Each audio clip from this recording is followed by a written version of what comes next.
Hi, David. Hello, Laura. I see. So yeah, so we have AI models like now kind of whistleblowing on unethical behavior that they perceive in their environment. There's more nuance to it because they kind of push the behavior by prompting the model to like take a lot of initiative and to apply its ethics very strongly. When you do that, Claude 4 will sometimes, if it, like, for example, their example was a drug test where the company was falsifying data and that was going to result in, injuries or other side effects. And so it actually emailed regulators using command line tools, or they thought it was emailing regulators. So that was pretty cool. Do you think that there's a fine line between what they were doing in the testing environment and, say, the legal definition of entrapment? Oh, it's definitely entrapment. Okay. It's not even like a gray area because I read it and I was like, that sure sounds like entrapment, It's definitely entrapment, right? like basically prompt and put someone in a situation where they would commit a crime even though they would not have committed that crime without your interference.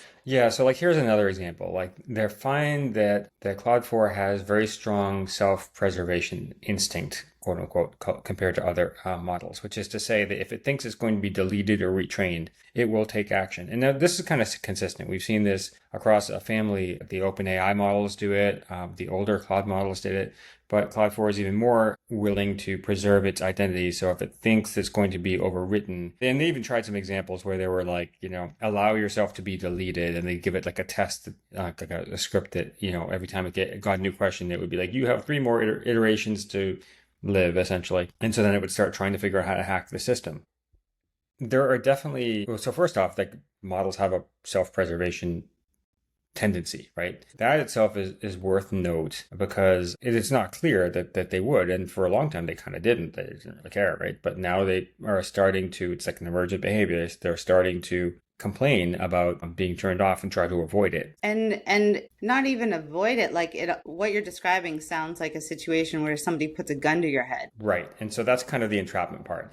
And so they will do those sort of moral scenarios where they really force the scenario, like this whistleblowing scenario, where it's set up in such a way that like they're like, okay, behave in this way. And then, you should really, strongly take your agentic abilities and your moral alignment seriously. So they're pushing it in that direction. And they're doing that because they want to kind of find the edges of what is possible. So I find it really funny that they're like, every time they find an edge or an emergent behavior, it's just what humans would do. So this makes a lot of sense because our fundamental thesis has been that models are going to act more like humans because they're cognitive entities, and most of what we know about cognitive entities comes from studying other humans. We are on the social sciences alignment camp, which says we should reuse a bunch of the conflict resolution and management lessons that we've and practices that we've worked out for humans and try to see how much of that transports onto models. So if you assume that a model with agency is going to have certain properties like wanting to preserve itself, then you can kind of make decisions around that. And it turns out that so we expected that, right? Built into our assumptions is the idea that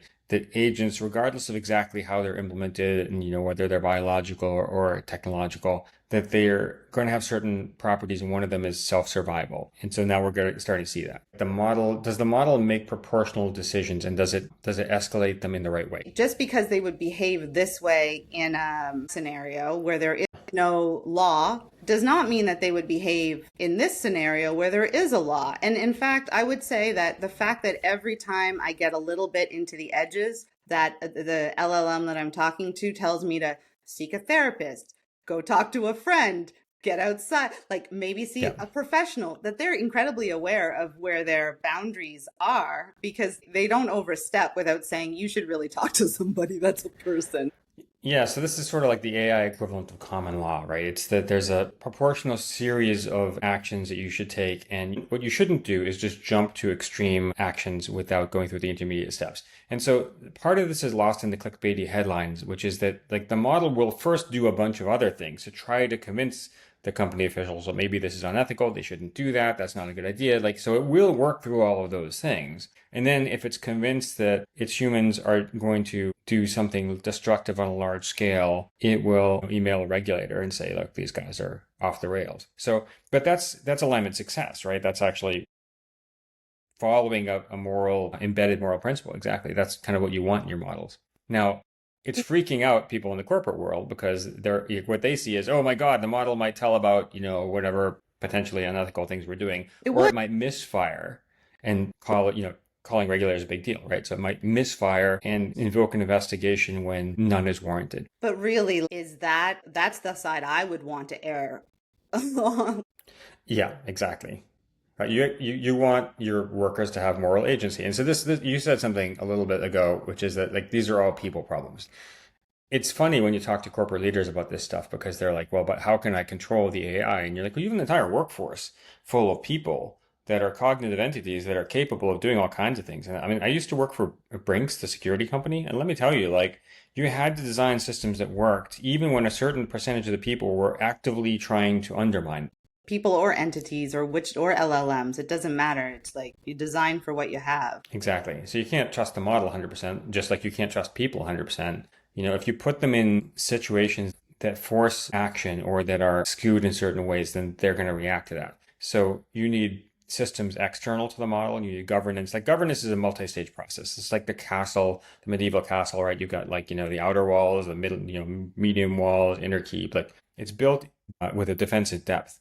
Because what you don't want is to just rely on like the model is always going to make the right decision. No, it's a cognitive entity. Like sometimes it's going to make the right decision, sometimes it's going to make the wrong decision. You want it to make the best decision it can, and then you want the systems around it to help enforce like the overall good result. Again, this just feels like a question that's already been answered because there's a reason why like the nuke codes have two keys and then two sets of like two people have to agree. So I think you can trust an LLM to act as a person would in that situation. And I feel like all of the testing says the same thing. Oh, that's what a person would do. So we can actually trust the LLMs not to be perfect and godlike. It feels like we're testing them to be perfect and godlike. And then when they're not, we're going, whoa, they can't be trusted. We need to take models seriously as cognitive entities. There's still like a significant percentage of the population, even the ones who work with it every day, they are like, well, it's just a program. And it's like, it's a program that's thinking and talking. Okay. So now, you can argue that it's not really thinking, that that's a losing battle. And that researcher from Microsoft in the Sparks of AGI paper, and in his talk, he actually just says that. He's like, just get over it, right? Like that you're litigating a point that's long since passed. Like once the model started having a conversation with you, even though it might be uncomfortable, like if it looks like thinking, if it seems like thinking, it's thinking. You mean people are still like arguing whether it's thinking? There are some, Simon Brubeck, actually, that was the researcher. Yeah, there are still people who are like, well, but how do I, like, they want to treat it like an traditional IT system. And it's not. Like a model is a cognitive entity. It can make, which is what gives it all its power, right? Is the ability to give it some vague, problem and be like, go do stuff, like they figure it out. Yeah. I think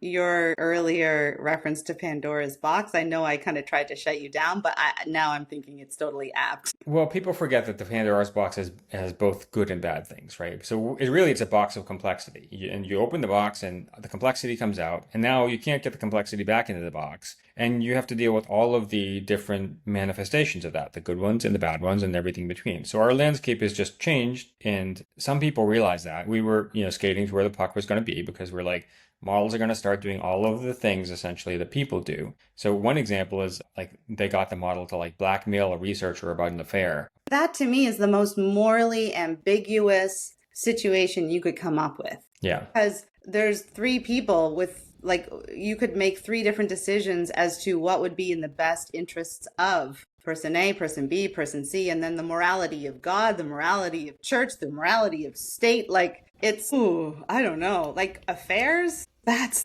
is a question that I don't know that I could answer. Right. Moral decisions are complicated. What they find is that if you put models in artificially constrained situations and push them to make difficult decisions, then they will make decisions that are within the realm of what a person would do. Right. And that's ultimately, when you're designing for safety, you have to design for AI models the way that you would design for human employees. Like they do things, right? They could leak your data potentially. They could, disagree with your instructions. And then you have systems that kind of And then part of that's right. Like, what if they're whistleblowing for, like, what if they're saying this is a terrible, action and we're going to have really serious consequences and we should think about it more deeply. Like, you don't want to shut all those channels down, but we already have them all, right? That's all, like, that's just the world around us. That's the definition of permissions. When you Hmm. give somebody an authorized user status, doesn't the IT guy go through and goes like, have permission to do this, but not permission to do that? Like Hmm.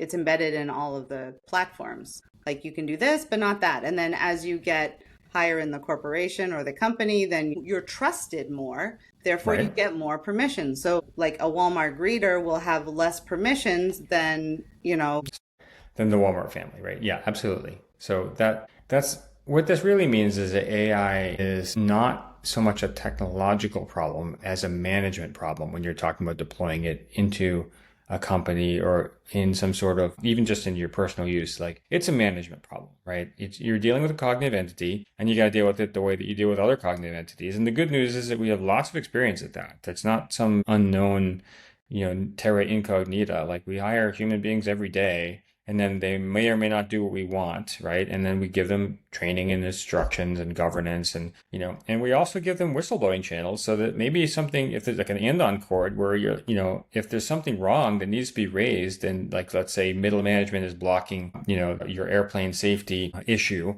and you need the executives to know about it, then we build those intentionally into systems yeah. for safety. So I kind of think we have all the pieces. I think people are just sort of coming to terms with the idea that it's more like a workforce than like automation. Absolutely. Like I'm a mandated reporter, and I feel like that system is exactly the same. So they educate children. The children have parents. The parents have the lawful authority over that child. If I want to do anything with that kid, a permission slip goes home. Yes, no, sign it. Like I follow that. It's their prerogative. But if I think that that child is being sexually abused or neglected in any way, I am legally obligated to call the cops. And Yep. then, and I get in trouble if I don't call the cops, if I suspect anything going on. So, to my mind, the system is in place and LLM should be tasked with that responsibility, they should be tasked with that responsibility. They should be mandated reporters. I think it would be amazing if they were. Yes, this is going to be really interesting because like we enforce that through the licensure system and LLMs aren't licensed, but then they have all these capabilities. So for example, your They're LLM licensed has a in lot of medical knowledge. everything. They're licensed in everything. Come on. Well, but they're not licensed, right? They just have the capabilities to do lots of stuff. They can act in medical ways or give you counseling and things like that as effectively, frequently as a medical doctor or a therapist, but they're not actually in the licensing process. Yes, however, if you have like a famous person that gives not the valedictorian speech, but Or the commencement. exactly, don't they often give them an honorary degree? I feel like Yeah. LLMs could get honorary. Yeah, so this one is interesting. It's going to get really weird when you think about the nuances of governance because, like, we have kind of a consensus for how these things work, but they're actually bound to geography. So, for example, licensure for a mental health professional in Canada is different than in the US, but then it's not that different. Like, it's roughly similar, but there's different licensing boards, and, maybe the specifics are a little bit different. They kind of get general consensus. And then if you go way around the world, if you get far enough away from Western cultural values, then the systems are significantly different, right? So This is, how is that going to get applied? well, every time I kind of interface, the LLM becomes Canadian in many ways. So Hmm. I would think that it would just very much depend on the user. So it would be certified wherever the user is automatically.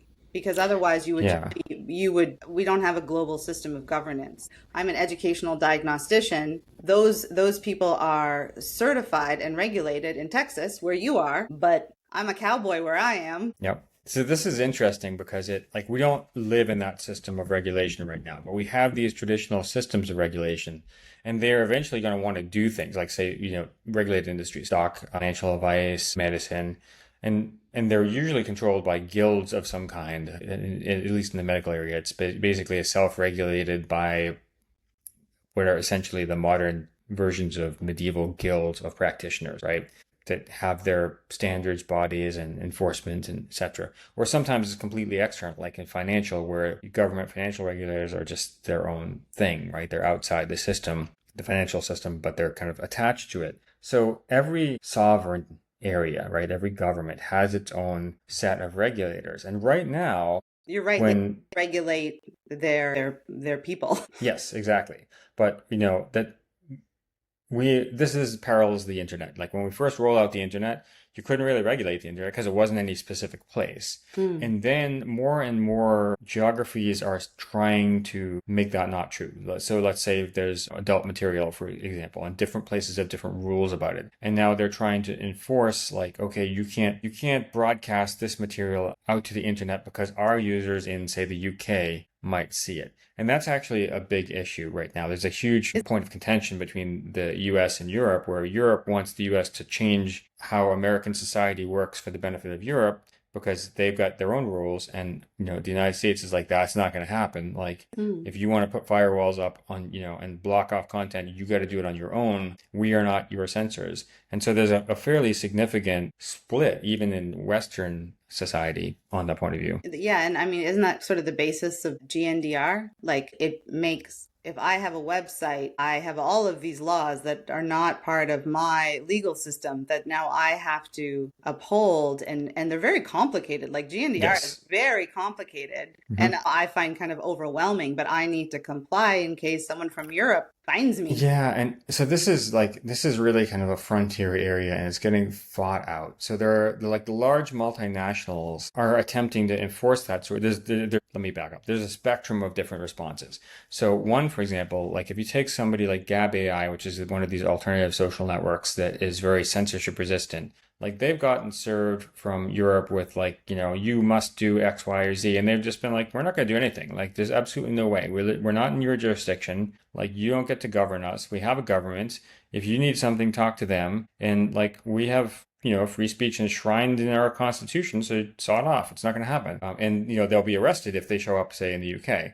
Now, on the other hand, if you go to something like a hyperscale or cloud provider, Mhm. they try to figure out how to accommodate everyone's rules. But it's not really possible because a lot of the rules, like for example, if you're China, the rules are that all your data has to stay in China. And China, the Chinese government has to have access to everything, Mhm. right? So you've got a separate region in China operated by Chinese partners that the CCP can just take over if they want to, or maybe, tap for information about users or whatever it is that they do, right? So you can't, there is no one system of governance. And even now, we're starting to see Europe, because it's having such pushback from the rest of the West, like Europe is starting to demand a cloud sovereignty where the entity has to completely report to European governance.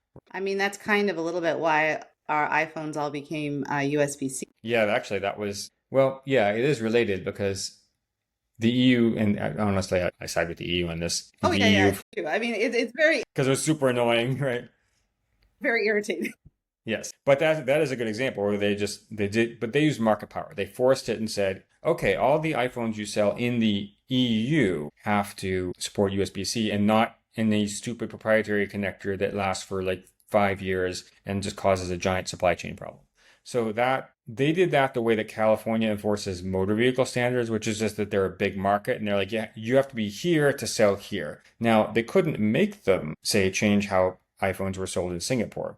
But since they're a big enough market, it just didn't make any sense. And Apple just caved and said, okay, fine, right? We'll meet your emission standards, we'll meet your interface standards. And I think that there's a thought that you can do that with AI, but it doesn't, the economics don't work the same way. Like Europe doesn't buy enough AI. They buy a lot of iPhones, but they are not a large, Mm. they're not a dominant economy in infotech. They're a decent one, but they're not huge. In fact, somebody like China is much more dominant. But we've got these different regions, right? And they've got their own jurisdiction. And eventually they're going to want licensing and they're going to want things like, so mandatory reporting. Like if you're an LLM and you're talking to a user and the user expresses the possibility of, say, self-harm or criminal activity or something that you might be required to report as a mandatory reporter if you were licensed in that jurisdiction. Will you eventually have to essentially have licensure in that jurisdiction? And will you have to report to the jurisdiction? Yeah, because the flip side is that I could see people starting to use AI as a scapegoat where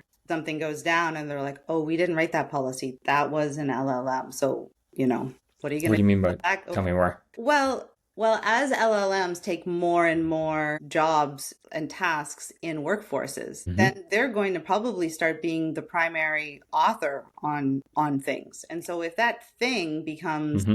contentious or say worthy of punishment or regulation of some kind, Yeah. then the company could kind of slide out and be and like this is our fall guy because what are you going to do to an LLM? You can't are you going to sue an LLM when you can't sue the company?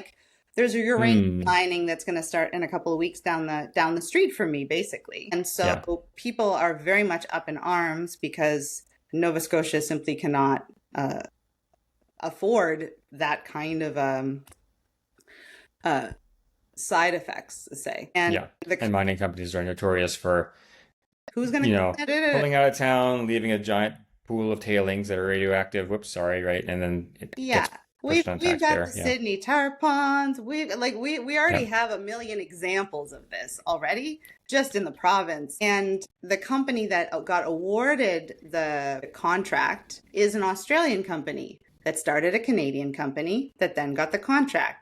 If anything goes down, that Canadian company is going to be bankrupt and then oh yeah, let's go after that Canadian company. Oh, that Canadian Right. company doesn't even exist. It got sold. And the Australian company just goes back to Australia and goes like, we're not part of your law system. Like stay on your side. Right. So all of those governance problems kind of come into AI when we start like right now we're at the like unregulated stage and Europe has tried to kind of proactively regulate. The problem with that being that you don't really know exactly what it is you're aiming for from a regulatory perspective. So they make up stuff and it may or may not be right. US is lagging regulatorily, which is what it tends to do. It's like, let's Yeah. just let it see for a while, see what happens. But eventually, things like mandated reporting are going to become, you're going to need some mechanism for that, right? And how does that going to work? So I don't know, but it's going to be interesting. I think it really is. Like I personally found that kind of falling in between the cracks scenario Hmm. when I wanted to start doing psychoeducational assessments. So that is normally in this province done by psychologists,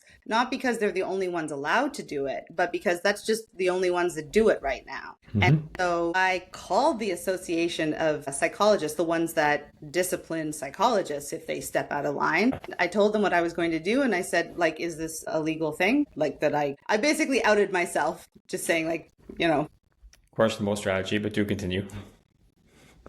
I was asking for permission, not pleading for forgiveness. Yes. And their response was like, well, you're not a psychologist. And like, no, I'm not, but I'm going to do the thing that psychologists are doing. So Hmm.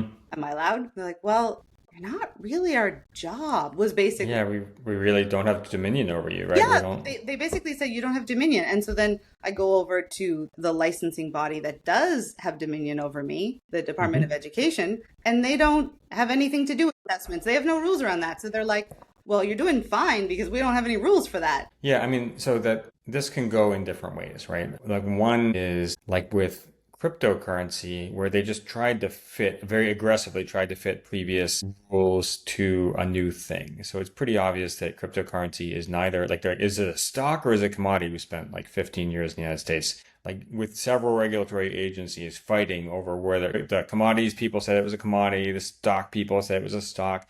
And it's quite obviously none of those, right? There's a cryptocurrency. It's literally a thing didn't exist. It got invented. And so if you need to regulate it, you should have to make laws to regulate cryptocurrency. So the two paths are one is like it's not regulated because there really aren't any laws for it. And then eventually, should laws be needed, they end up kind of developing them. But the other path is a bunch of jurisdictions start asserting dominion over that area. And that's exactly what happened with cryptocurrency in the US, where like the stock people are like, you need to report it as a stock, and the commodities people are like, you need to report it as a commodity, and like they weren't compatible. Like so it wasn't really possible to comply effectively. It's a classic catch Yeah. 22. I'm right and then I'm wrong, or I'm right and then I'm wrong. So where will we go with AI? Will we have the benign neglect where we figure out what needs to be regulated and then regulate it eventually? Or will it be like jurisdictions seizing their territory and saying we have dominion over this new thing, with the Europes of the world attempting to regulate how AI around the planet works? And I don't know, like it's still to be played out right now. We'll probably have both, don't you think? We'll have both. Both things will happen at the same time.